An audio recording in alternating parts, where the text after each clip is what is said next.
સ્વાગત છે મારા કિચનમાં. આજે આપણે બનાવીશું ઓછા તેલમાં શાકભાજીથી ભરપૂર મેંદા વગર પિઝા બર્ગર ભૂલાવી દે એવો નવો નાસ્તો.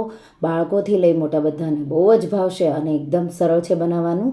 જો તમને મારી રેસિપીઓ ગમતી હોય અને હજુ સુધી ચેનલને સબસ્ક્રાઈબ ન કર્યું હોય તો સબસ્ક્રાઈબ કરજો અને બાજુમાં આપેલી ઘંટી દબાવજો એટલે નવી નવી રેસિપીના નોટિફિકેશન આવે. તો ચાલો બનાવીએ. તો એના માટે એક બાઉલમાં ચારણી મૂકી 2 કપ ઘઉંનો લોટ. તમારે અહીંયા 1 કપ મેંદો 1 કપ ઘઉંનો લોટ કે એકલો મેંદો લેવો હોય તો પણ તમે લઈ શકો છો. સાથે એમાં 1 ટીસ્પૂન મીઠું, અડધી ટીસ્પૂન બેકિંગ પાવડર ઉમેરી આ રીતે ચાળી લઈશું. બેકિંગ પાવડરથી આપણે આ પીઠા બ્રેડ બનાવી રહ્યા છીએ, એકદમ સોફ્ટ બનશે. ચાળી 2 ટીસ્પૂન જેટલું મેં અહીંયા તેલ ઉમેરી દીધું. મિક્સ કરી દઈશું. તેલ અને લોટને એકદમ સારી રીતે મિક્સ થઈ જાય એટલે આપણે અડધો કપ દહીં ઉમેરી દઈશું. તો તમે અહીંયા છાશ પણ ઉમેરી શકો છો તમારા પાસે હોય તો. આ રીતે અડધો કપ જેટલું દહીં ઉમેરી મેં સારી રીતે મિક્સ કરી દીધું. હવે જેટલું જરૂર લાગે એટલું આપણે પાણી ઉમેરી દઈશું. અહીંયા તમે છાશથી તમારા પાસે હોય તો લોટ બાંધી લેવાનો. તો આ રીતે થોડું થોડું પાણી ઉમેરી અડધો કપથી થોડું ઓછું મેં પાણી વાપરી આવો લોટ બાંધી લીધો.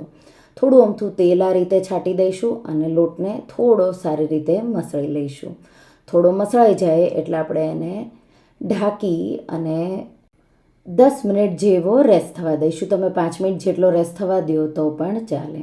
હવે એક બાઉલમાં 1/4 કપ જેટલું મેં દહીં લીધું છે.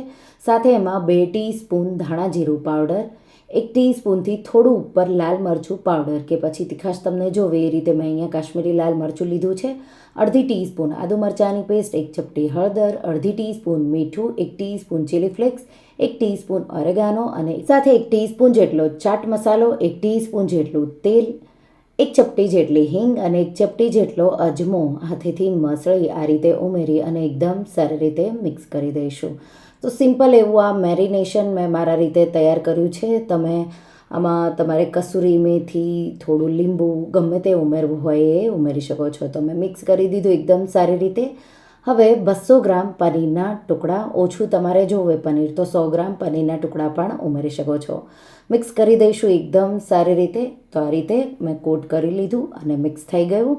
હવે આપણે એને 5 મિનિટ જેવું સાઈડમાં મૂકી એક સાઈડ આપણે બધા વેજીટેબલનો વઘાર કરી લઈશું. એના માટે એક પેનમાં 1 ટેબલ સ્પૂન જેટલું બટર લઈ બટરને હલકું મેલ્ટ થવા દઈશું.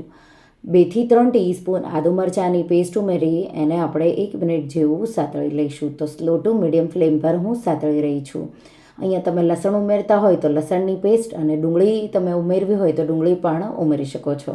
હું અહીંયા લસણ ડુંગળી વગર આ બનાવી રહી છું. તો અહીંયા મેં 1 કપ કોબી અને અડધો કપ કેપ્સિકમના સ્લાઇસ આ રીતે ઉમેરી દીધા. મિક્સ કરી દઈશું અને આપણે મીડિયમ ફ્લેમ પર 2 મિનિટ જેવું સાતળી લઈશું. 2 મિનિટ જેવું થઈ જાય એટલે 1 કપ ખમણેલું ગાજર આ રીતે ઉમેરી દઈશું. એને પણ આપણે મિક્સ કરી 1 મિનિટ જેવું સાતળી લઈશું. તો આ રીતે 1 મિનિટ જેવું સતળાઈ જાય એટલે આપણે એમાં બીટરૂટના ટુકડાઓ, તો આપણે 1 બીટ મોટું હોય એને આ રીતે સ્લાઇસ કરી કે પછી તમે મોટું મોટું ખમણીને પણ ઉમેરી શકો છો. મિક્સ કરી 2 મિનિટ જેવું બીટને હાઈ ફ્લેમ પર આ રીતે સાતળી લઈશું. તો આ રીતે એકદમ સારી રીતે તમારે સાતળી લેવાનું. સાથે આપણે એમાં મીઠું ઉમેરી દઈશું. તો શાકભાજીના પ્રમાણમાં 1 ટીસ્પૂન જેટલું મેં મીઠું ઉમેર્યું. આપણે જે પનીર છે એને પણ આમાં ઉમેરવાનું છે એટલે એ પ્રમાણે તમારે મીઠું ઉમેરવાનું. સાથે આપણે એમાં 2 ટેબલ સ્પૂન મેયોનીઝ અને 1 ટેબલ સ્પૂન જેટલો ટમાટો કેચઅપ ઉમેરીશું અને મિક્સ કરી દઈશું એકદમ સારી રીતે.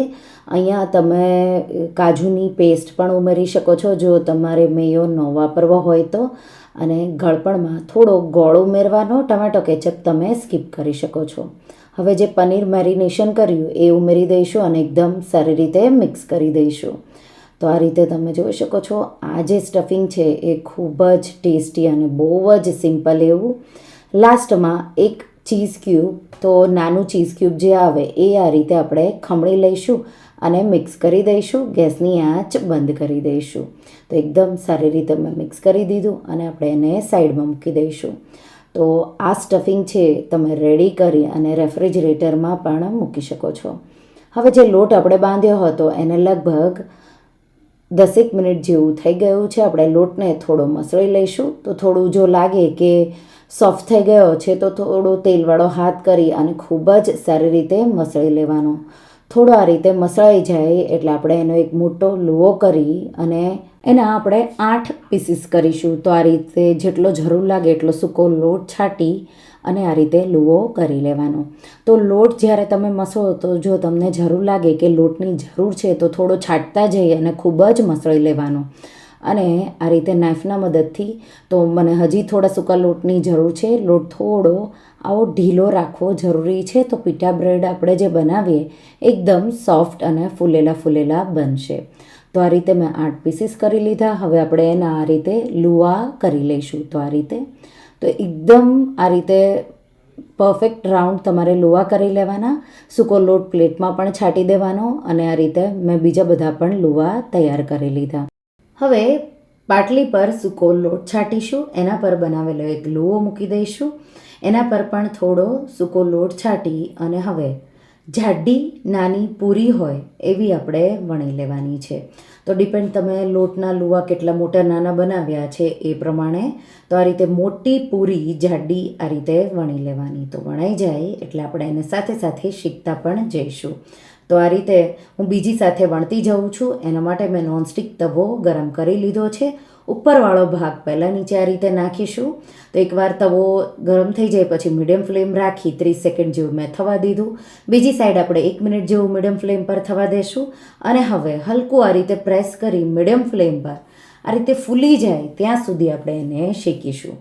તો આપણે ઈસ્ટ વગર કે અવન વગર તવા પર ઇન્સ્ટન્ટ આપણે પીઠા બ્રેડ બનાવ્યા. આ રીતે બની જાય એટલે લાસ્ટમાં જ્યારે થઈ જાય ત્યારે થોડું અમથું બટર બે સાઈડ લગાવી દેવાનું એટલે બહુ ટેસ્ટી એવું બનશે. તો આ રીતે મેં બટર લગાવી દીધું અને આ રીતે ફૂલેલું પીઠા બ્રેડ તૈયાર છે. અહીંયા આ પીઠા બ્રેડ છે એ ફૂલવા જરૂરી છે. તમારે ઘરે ન બનાવવા હોય તો રેડીમેડ જે પીઠા બ્રેડ કે પિઝાના જે રોટલા આવે છે એ પણ તમે વીટના વાપરી શકો છો. તો આ રીતે બીજા પણ આપણે આ રીતે બનાવી લઈશું. તો આ રીતે જ્યારે બની જાય ત્યારે લાસ્ટમાં થોડું બટર, થોડા ચીલી ફ્લેક્સ અને લીલા ધાણા છાંટી દેવાના. એટલે બહુ ટેસ્ટી એવા આ એકલા જ પીઠા બ્રેડ પણ તમે ખાઈ શકો એવા ટેસ્ટી લાગશે.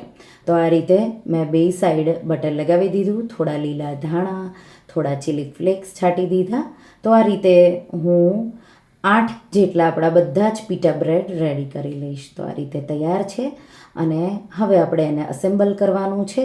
એના માટે એક પીઠા બ્રેડ લેશું, આ રીતે વચ્ચેથી કટ કરીશું. એક ભાગ આપણે લઈ લઈશું અને નાઇફના મદદથી હલકું તમારે આ રીતે એને સેપરેટ કરવાનું એટલે આ રીતે જગ્યા થઈ જશે. ત્યાં હવે જે આપણે સ્ટફિંગ બનાવ્યું પનીર અને શાકભાજીવાળું એ આપણે ઉમેરી દઈશું. તો તમને જેટલું જોવે એટલું તમારે ઉમેરી દેવાનું. તો આ રીતે આપણે બધા જ પીઠા બ્રેડ છે એને વચ્ચેથી એની જગ્યા કરી અને આ રીતે એને સ્ટફ કરી રેડી કરી લઈશું. આ રીતે એને પ્લેટમાં સર્વ કરીશું અને જ્યારે સર્વ કરો ત્યારે ઉપર થોડું આપણે તો 1 ક્યુબ ચીઝનું લેવાનું અને 4 થી 5 આ રીતે સ્ટફ કરેલા પીઠા હોય એના પર તમારે ખમણી લેવાનું. ઉપરથી થોડું તમે સેલડ તો ગાજર, કેપ્સિકમ અને કોબી થોડા આ રીતે ગાર્નિશ કરી દેવાનું. લીલા ધાણા છાંટી દેવાના અને થોડા ચીલી ફ્લેક્સ, થોડો ઓરેગાનો પણ છાંટી શકો છો અને ટમાટો કેચઅપ આ રીતે તમારે ઉપરથી આ રીતે એને છાંટી દેવાનો, ગાર્નિશ કરી દેવાનો અને સાથે તમારે આ રીતે મેયોનીઝથી પણ ગાર્નિશ કરી દેવાનું. તો અંદર આપણે પીઠા બ્રેડમાં ટમાટો કેચઅપ કે મેયોનીઝ નહીં લગાવીએ, ઉપરથી જ આ રીતે તમારે ગાર્નિશ કરી દેવાનું અને ગરમા ગરમ હોય ત્યારે જ તમે સર્વ કરો. તો આ રેસીપી એકવાર જરૂરથી ટ્રાય કરજો. નાના બાળકોથી લઈ મોટા બધાને બહુ જ ભાવશે.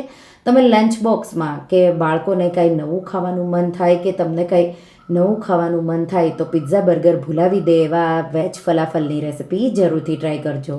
તમને આ રેસીપી કેવી લાગી મને કમેન્ટમાં જરૂરથી જણાવજો અને જો તમને આ રેસીપી ગમી હોય તો વિડીયોને લાઇક કરજો, શેર કરજો અને મારા ચેનલને સબસ્ક્રાઈબ કરજો અને આવી જ નવી રેસીપીઓ માટે તમે બેલ આઇકન બટનને પ્રેસ કરજો.